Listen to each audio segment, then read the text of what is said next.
మల్లారెడ్డి గారిలో మీకు బాగా నచ్చే విషయాలేంటి? Hard working, absolutely hard working and simple living, high thinking. That's truly absolutely correct. నేను వాళ్ళ కోడలుగా మాట్లాడతలేదు, ఒక థర్డ్ పర్సన్గా కూడా ఆయనతో నేను we stay in his house for 15 years కాబట్టి I know him very closely.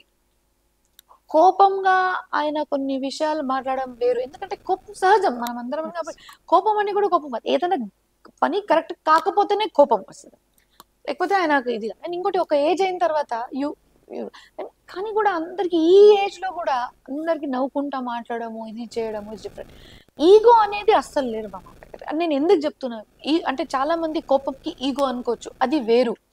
ఇప్పుడు నాతో ఎట్లా మాట్లాడుతుంది నేను చెప్తా. ఎప్పుడప్పుడు నేను తప్పులు చేస్తున్నప్పుడు నాకు తిడతాడు. తిట్టిన తర్వాత విదిన్ అవర్ నన్ను కాల్ చేస్తాడు. కాల్ చేసి, అఫ్ కోర్స్ పెద్ద మనిషి, మాకు సారీ చెప్పాలి, మేము ఎప్పుడు అనుకోము. ఆయన అప్పుడప్పుడు అమ్మా నేను తిట్టినా ఏం అనుకోకు అని చెప్తాడు, అట్లా కూడా.